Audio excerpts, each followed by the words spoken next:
because you were the cut man for Marcus Brown Yes. tonight. Can you explain the cut that he had? Yeah, you know, I really didn't know the severity of it.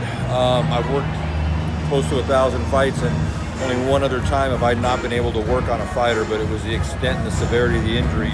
He actually suffered a lacerated artery that even the doctors in the back couldn't control, and they immediately took him to a local hospital.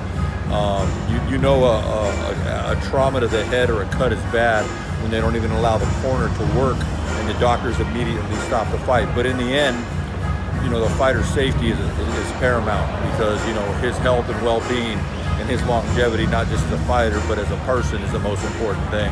Is that one of the worst cuts you've ever seen? Absolutely, absolutely. And I've worked with some notorious bleeders, Sean Porter, Francisco Vargas, Sergey Lipinets.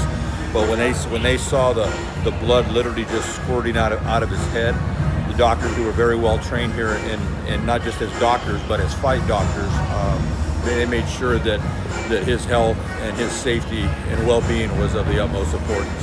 What are the dangers of having an artery burst like that? Well, I mean, the severity, the bleeding, but if you watch the replay, it wasn't just the actual cut, it was the actual head trauma, because Pascal's head, his head was like a missile striking Marcus, not just as to cause a cut, but the damage that it caused his head, and, you know, the overall trauma.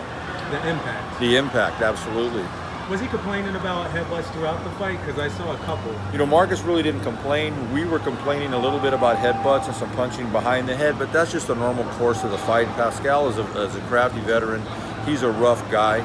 Marcus was doing his thing. He got caught a couple of times, but I think, you know, we would have outlasted him down the stretch. But, you know, right now, all of my thoughts are just making sure that Marcus is fine.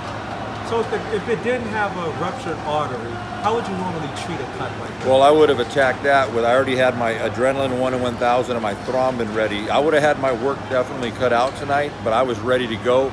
But the doctors wouldn't even let me up on the apron.